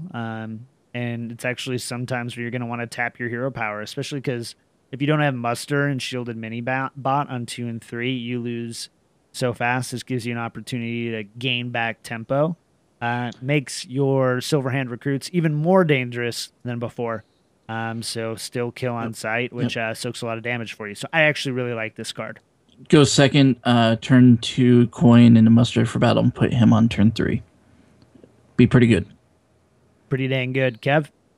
Yeah. I mean, there's a lot of things that interact with Silverhand recruits, and there's more coming in this set. I don't love it. I think compared to, for example, all the shaman interactions with totems that we're seeing in this set, these are all, to me, weaker, because this is not a permanent buff the way the shaman ones are. It's just while this minion is alive. It's got a good stat block for a 3-drop, but I mean, take something like this and compare it to an Imp Gang boss. this is the weaker card in my mind. So it doesn't solve, again, it doesn't fix anything for Paladin in my mind. You're not going to play it on curve. You're going to hold it for the big, glorious, like, muster into Quartermaster the following turn, double Warhorse Trainer, and like you want the big combo. Again, it's an edge case thing. I don't see a standard deck playing it. Okay. That's fair. That's my position. I like it. I think you can make, like, again, if you don't have mini bot on turn 2, now all of a sudden hero powering doesn't feel so bad, because it's kind of like you have your hero power, or sorry, it's kind of like you did play a mini bot on 2 if that thing survives into turn 3 when you even drop that down. But I think this is a tempo play. I don't think I would disagree with you, Kev. I don't think it's a combo play. I think it's a tempo play. Okay, fair enough. Cool. Let's jump into. I do want to talk about Charged Hammer here really quick. We're going to kind of skip ahead. Charged Hammer is a 4 mana epic shaman weapon. 2 attack, 4 durability with a death rattle. Your hero power becomes deal 2 damage. Kev, go. No. Sorry, no. It's super cool in theory. Great to see another death rattle weapon, because you cannot prevent the death rattle from triggering, but 4 durability is way too much to chew through. If you play this on curve on 4, you're not seeing the hero power benefit from it until you get to turn 9. Like, it's way too late to have an impact, and everything else in the shaman set interacts with totems, and you're now giving totems up. I can't see a world in which I want this. I think you would, if you ever saw play, I think you would play it to destroy it, right? So immediately throw a weapon on top of it somehow or something like that. And even then, is just, getting a, basically the Just Guard True Heart, Fire Blast rank 2, is it worth it? Right? No, I don't think so. Like, what are you giving up? You're giving up Fire Guard Destroyer, right? Piloted Shredder. Like, the things you would play instead of that on 4 mana are insane. Shaman has some really killer 4 stuff now. This is not, like, if you don't work your way through all 8 damage and all 4 points of durability, this is so tempo negative that it's scary. And totems are as strong as they've ever been in the game, right? Where right now, as Shaman, you kind of want to find ways to play more totems with some of these new cards coming out. At least initially, that's our thoughts. Right. So this just kind of negates your ability to do that, right? You also, if you want to clear it, if you want to trigger the death rattle yourself, if your opponent isn't running weapon removal, you have to play an overload weapon to clear it, right? Because you're not going to run 2 of these ever. So you would have to play Stormforged Axe or Doomhammer to clear it, or I guess Power Mace. But if you're running this, you should not be running Power Mace. Like, they work they don't synergize against each other. It don't, like, it's not a great position to be in. I do not think it sees play. I Although love maybe the concept. Shaman. Maybe. I mean, I love the concept, but if it was a 3 attack, 3 durability or something, then maybe. The way it's set up right now, it's just way too slow. Totally. Switch those numbers. 4 durability for any weapon outside of even like Assassin's Blade, right? It's too much. You never use it. Too much. Yeah, it's too slow. Sure, the mana per total damage. I mean, you're talking 4 mana for 8 damage plus that the bonus to the hero power. That's never been the case of a mana to damage ratio has never been really bad for most weapons. It's the fact that you need high impact cards, and this doesn't contest anything on turn 4. You have no way to get it out earlier. If it was a battle cry instead of a death rattle, maybe that would be pretty cool. But as it stands today, I mean, no, it's my shaman decks on 4 are running Piloted Shredder. They're running Fireguard Destroyer. This is never going to be a better play than that, ever. I'm going to step in because I'm going to play this card just for the fact that I hate the randomness of Shaman anyway. And then that way I have something that is actually I can rely on. But that's the reason why I don't play Shaman to begin with, because everything else is kind of random. Sure. So what they should have done was make this hero power deal 1 to 3 damage. Randomly. I mean, that would have sucked for 1. For 2, I just don't see the synergy. Like, at least the other shaman weapons, like if you play an overload card, maybe you're playing Unbound Elemental, maybe you're trying to build something. If you're playing Doomhammer, that's a win condition card. This just doesn't. I don't think it solves a problem. And 2 damage on your hero power. How many hero power uses do you have to get before you've actually made that tempo efficient? 4, 5? Like, no. Calling it now. Face Shaman. Let's zoom ahead. Aviana. That Aviana. sounds best. Aviana. Yeah. There it is. That sounds best. 9 mana, 5/5. Your minions cost 1. Druid, legendary. Sorry, I didn't specify that. So, as I feel really strong with Druid, I love Druid. So, just hypothetically, all right. If you're on 10 mana and you can play a 5 mana plus card plus tempo gain, right? Just standard. If you cannot play a plus 5, or I would say even I'd go the strongest, a 6 to 10 mana card, it's a mana loss, right? So really cool card, really cool design. I think imagine having Boom in your hand. That'd be great, but why wouldn't you have played Boom on 7, right? And so why wouldn't you have played this? Would you run this over Cenarius? Now, the cool thing is on turn 10, you play that, you play Cenarius, all of a sudden you have a 5/8 and a 7/7 on board, or a 5/8, what was 7, yeah, and then, or you have a 5/8, 2/2/2s, and a 5/5. Huge tempo upswing, but I don't know. What do you think, Kev? I love the concept. I think it's a very risky card. It does some cool like Emperor Thaurissan level things to the game.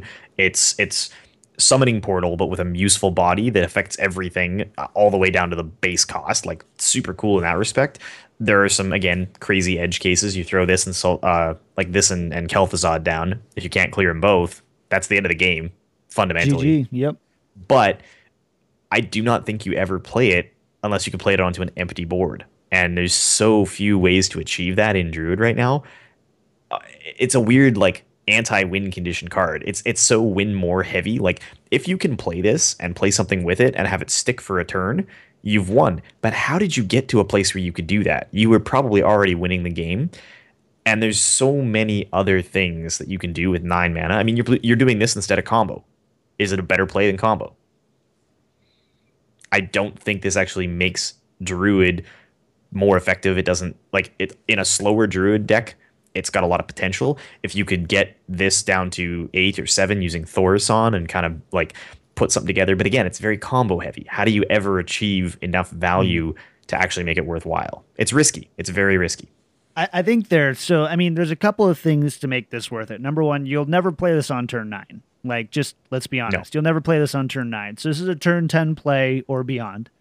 In that time, it's a dead card, right? You really never want to keep Innervate, because if you kept Innervate, cool, turn 10, you just, blew up the board here, but it might be a little bit too slow. Could be interesting with like some taunt cards, things like that. I'm going to say this, though, and I'm going to say that if someone finds a way to make this card work, it will be one of the most broken cards we've seen in a long time. That's all I'm going to say. Right now, I don't see it working, but I also I didn't see Grim Patron working, and it is the most broken card. I think it will work, and I think what you're going to see is Ramp Druid making it work, because Ramp Druid is going to get a lot better with this set, because we've already seen not Druid of the Saber, Darnassus Aspirant as a new card that can help you with ramp, and then add Wild Growth, add Innervate, and we haven't even seen everything in Druid yet.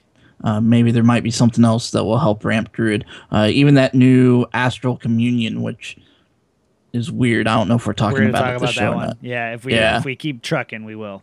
Yeah, so I will say one thing about this card is that, and John would know better because he plays a lot more Druid than either of us, but I honestly think that it would be really counterintuitive to play with, because you would want a big deck full of big minions. You would want Ironbark Protectors and all these big, heavy Ancient of War, all this stuff that's super expensive, that you would intentionally not play to try and combo into Aviana instead of playing them on curve.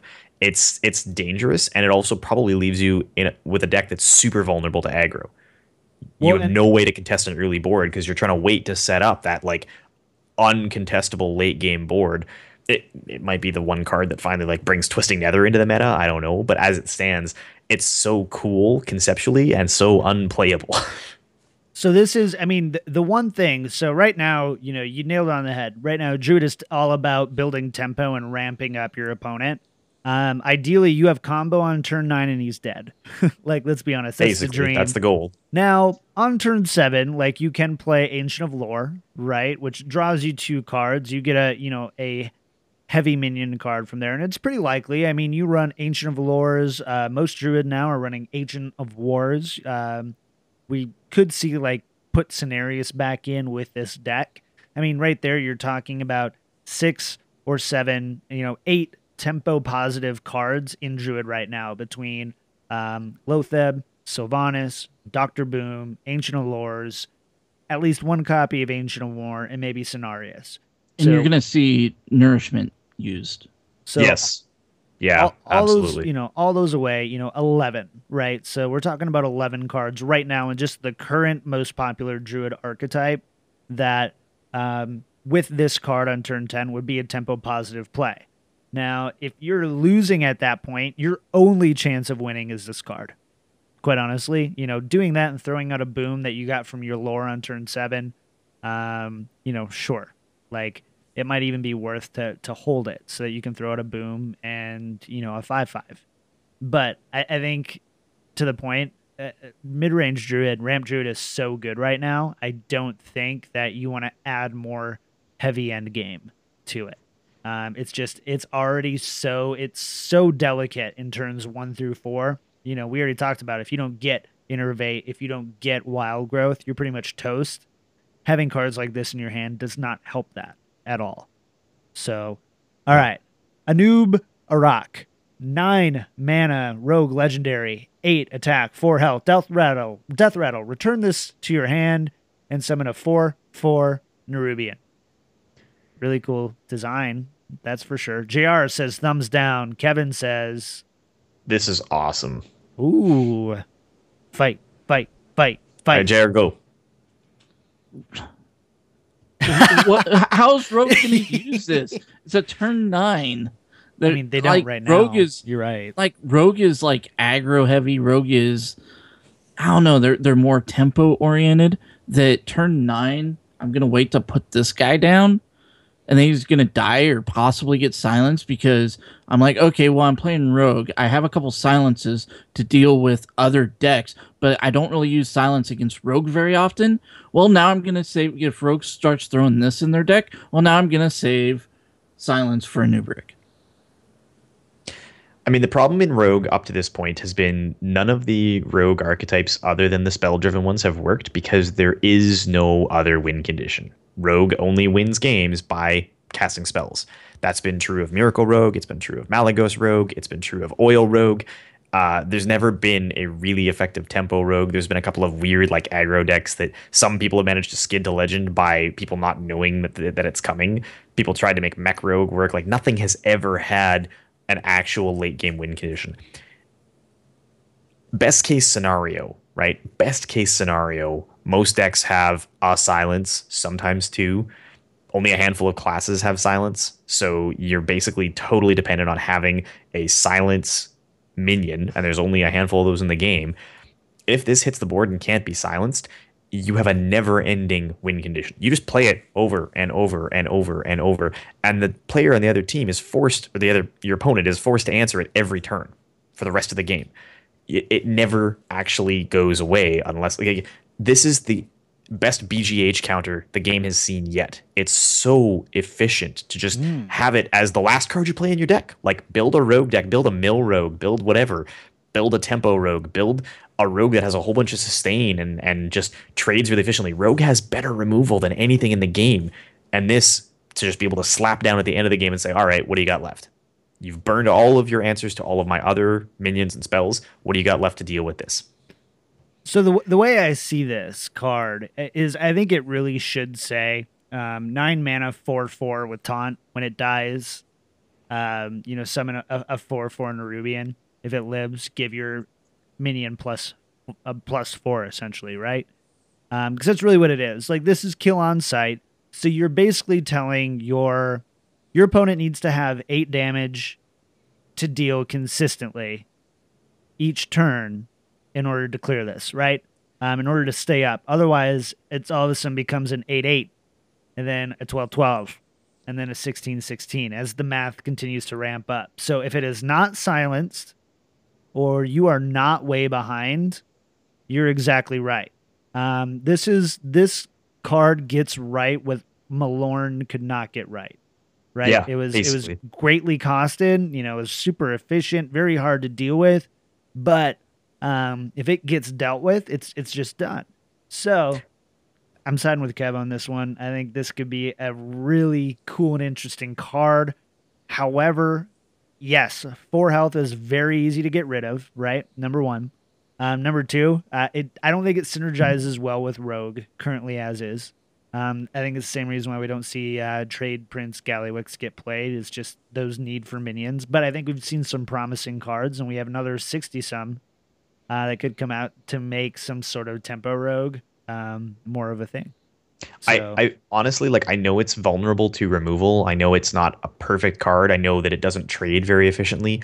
But presuming that you've played Rogue well and you've removed the 4-drops and the 5-drops that would have traded super efficiently with this, and again, remember, it's going to leave behind a 4/4 body that also needs a 3 or 4-drop or a spell to trade with or a weapon or whatever.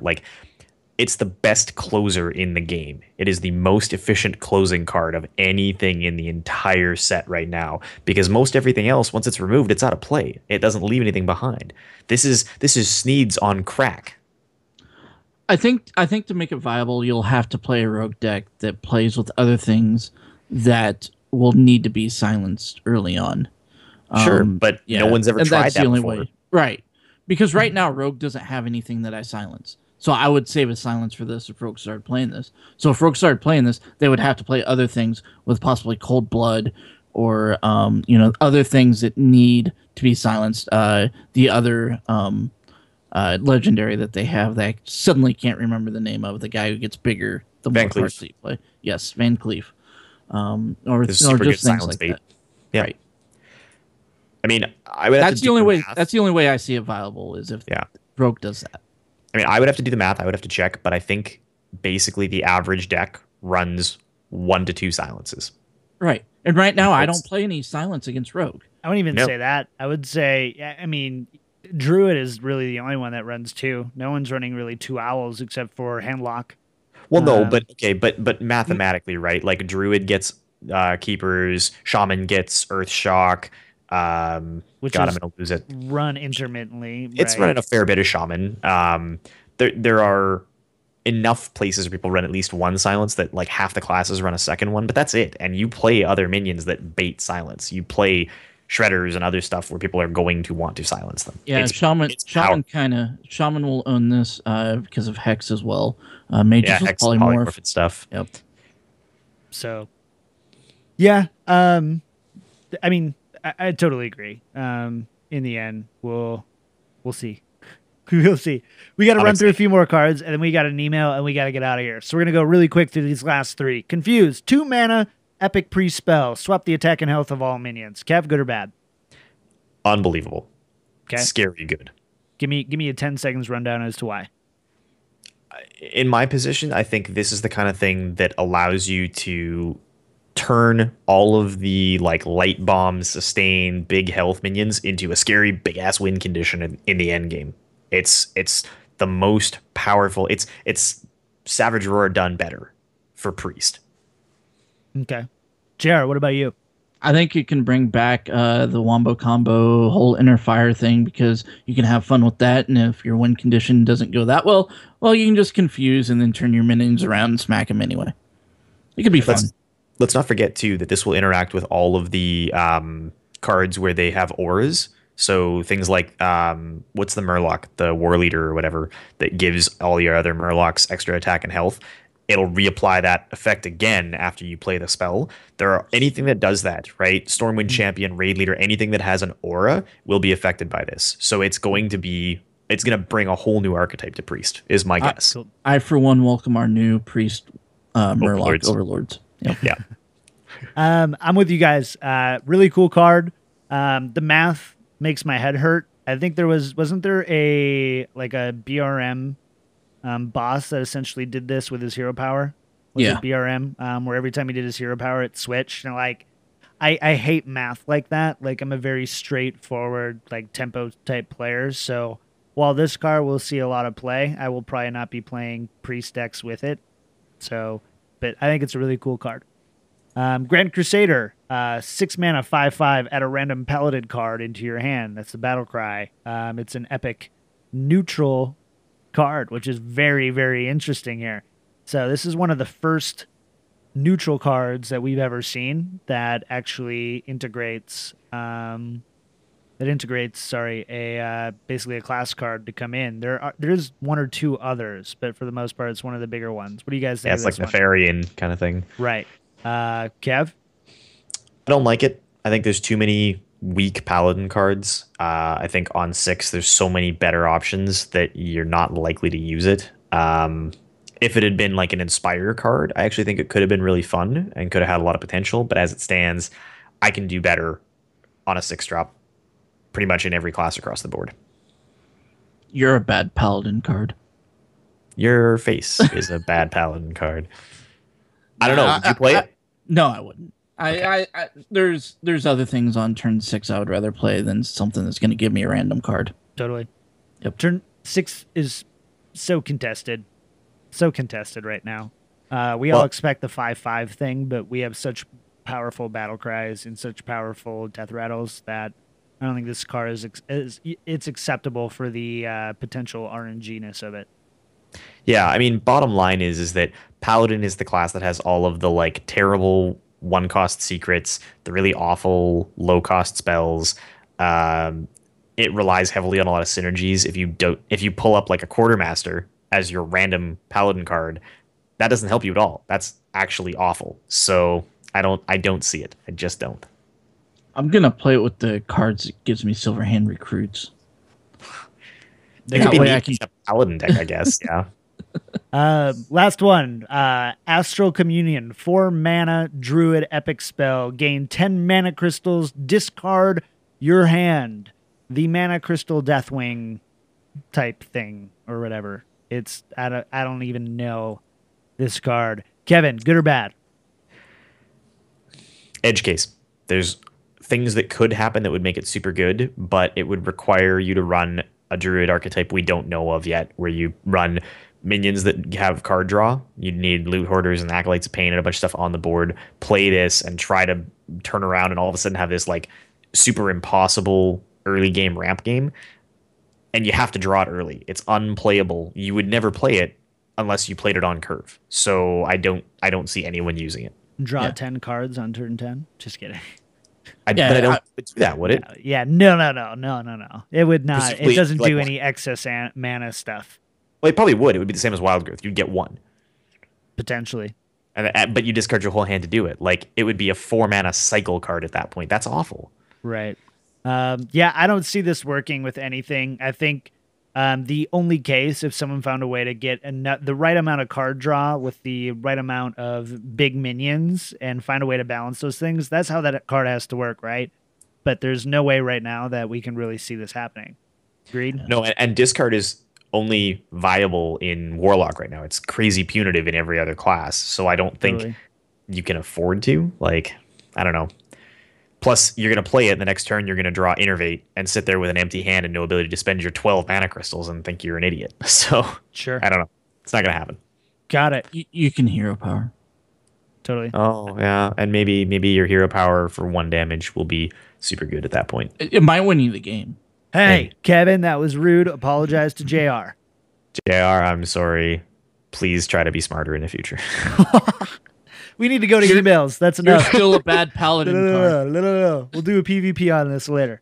I promise. All right, emails. We got 1 email this week. As always, guys, you can send us emails at wellmet@blizzpro.com. We love reading them. We do our best to feature as many on in the show as possible. This week, our good friend, Jake Butno, guy who wrote our intro music. Just awesome. We're going to talk about it a little bit more at the end of the show. Wrote in, and let's go ahead and take care of this email. Kev, you want to take this one? Totally. Jake writes, "Hello, well Metarinos. With the grand tournament around the corner, I wanted to pose this question. Do you prefer the chaotic meta mess whenever a large expansion is released, or do you prefer the stable meta state that we are currently in? As well, what are the pros and cons of both meta types? I personally love the chaotic mess. I'm a deck builder at heart, albeit not a very good one. In an experimental meta, I can focus on my own unique deck and still have success. The overall quality of decks is lower than a stable meta, allowing a creative and fun deck to soar under the hands of a technically skilled player.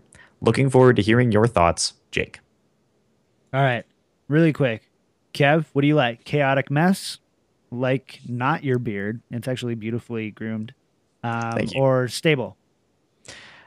Personally, I prefer stable, if only because I like to know what cards my opponents are going to use and be able to make correct or technically informed decisions around what's coming.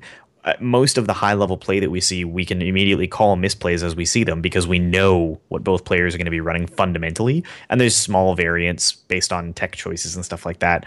When the meta is a chaotic mess, as Jake described it, it's a lot of fun. And you get to see some cool things emerge and people make it to legend with all kinds of crazy decks.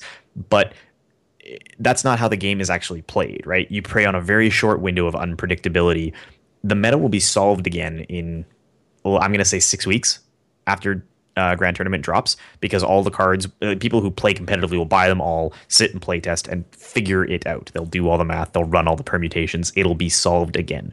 So there's just this brief window where you can get away with playing worse because you're not actually playing around understood deck lists. You're playing around nobody knows. So I, as a player, can't respond to my opponent effectively because I don't know what'll be in their deck. Sure. JR, what about you? I'm a big fan of chaotic. Like Kevin, I'm a big fan of chaotic to begin with. And then I'm a big fan of having it to be stable. Because you don't want it to be stable for too long because then the game gets boring. And then you introduce new cards, it becomes chaotic, it becomes kind of fun figuring out the stuff.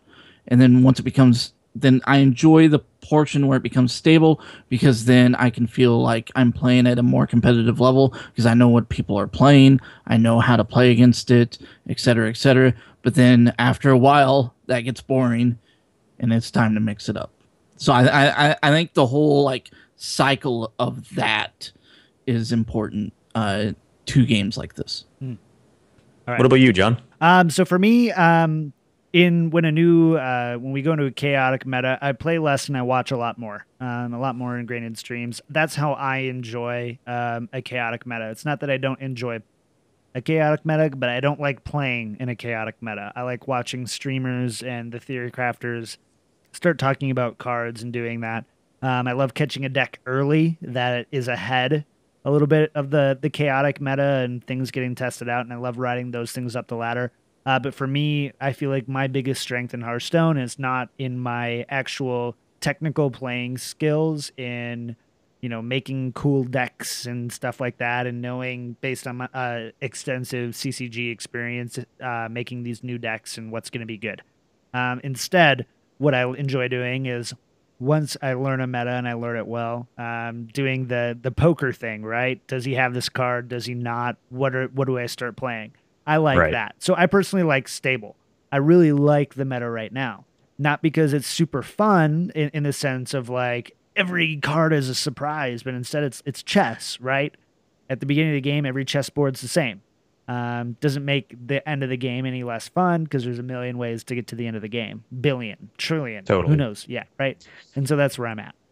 The one thing I would maybe throw at Jake is that big card releases like this are harder for people to understand, and they're harder for players to get caught up on because it's expensive to acquire all the new cards. I really like the adventure mode model where we get some fun content, something to do, a way to unlock cards, and we get them a little bit like piece by piece, right? Each week, a handful of cards come out. There's a little bit of experimentation, a couple of new things that change, but the meta sort of stays intact as people experiment within an understood set of archetypes. And then at the end of a 5 or 6 week window, you have a finished meta that hasn't shifted a ton. That for me is probably the more fun, like experimental thing, as opposed to here's 150 new cards, figure it out. Sure. Cool. I like the name Well Metarinos. Well Metarinos. Well Metarinos. Well Metarino, neighborinos. All right. Oh, God. God, sorry. I channeled my inner Ned Flanders. Guys, we had an awesome show this week. We got to definitely sign off, though. We've been going for quite a while. Thanks so much for hanging out in chat room. We love you guys. But let's go ahead and get through some of the stuff. First, we do have a new patron this week. A big thank you to Bradley F. for patronizing us this week, and we really appreciate it. If you'd like to support, you can go check us out over at patreon.com/wellmetpodcast for more information. Again, we are doing a special thing this month where any patron, $5 or more, who gets in, gets a free hour of coaching with their friends over at Fade to Karma. One person wins a free hour of coaching. Sorry, one person. Thank you. We do like a drawing, so we're going to put everyone's name in a hat, probably a Kansas City Royals hat. And we'll draw out. The winner gets a free hour of coaching with someone from Fade to Karma.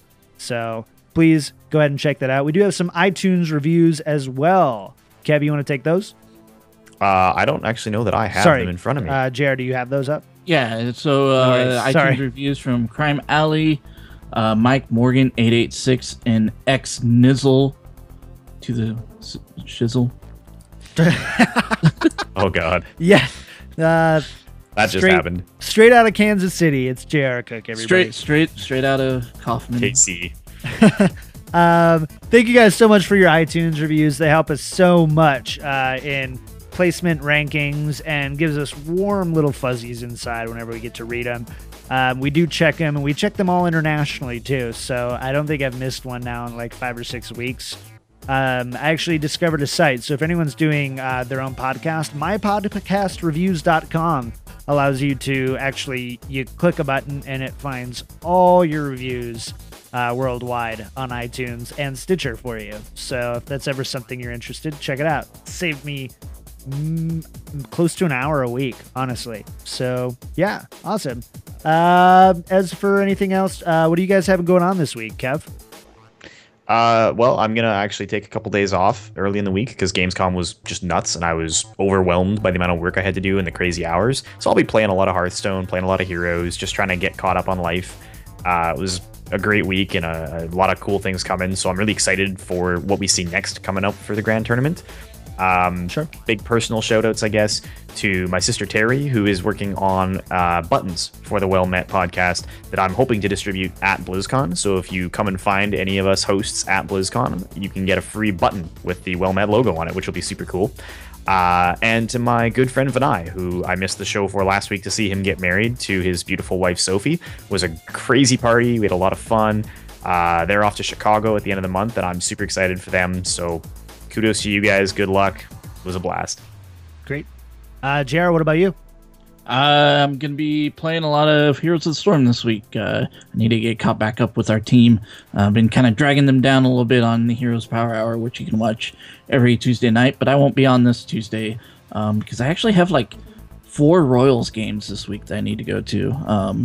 I'm a season ticket holder, but partial season ticket holder, and just so happened like all of the games kind of lined up this week really weird. So I'm going to be outside a lot.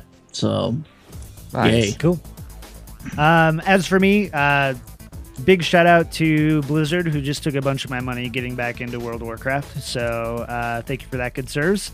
So yeah, I'm getting back in that. Also, on the BlizzCon note, I'm looking for tickets. So if you know anywhere, I know all the places online, but if you know anyone or know anywhere trying to get rid of tickets, trying to find 2 right now. So decided last minute that we're going with some exciting stuff that we can tell you guys in future weeks. But yeah, so let's go ahead and take this guy off. We did our shout out. So thank you to Jake Butno, who does all of our music. You can find his music over at jakebutno.ca. Shout out to Dread Scythe of Scythe Designs, who does awesome work on our layouts and stuff. I think it looks awesome. And you can find us on Patreon at patreon.com/wellmetpodcast, twitter.com at twitter.com/wellmetpodcast, on YouTube at youtube.com/blizzpro, of course, right here at twitch.tv/blizzpro. And of course, we're on iTunes, Stitcher, and all your other favorite podcast outlets. As always, thank you so much, you guys, and we will see you next week. You can find John on Twitter at KickedTripod and on Twitch at twitch.tv/KickedTripod. You can find JR on Twitter at Eldorian and on Twitch at twitch.tv/BlizzPro. And you can find Kevin on Twitter at Lack of Realism and on Twitch at twitch.tv/OdinTV.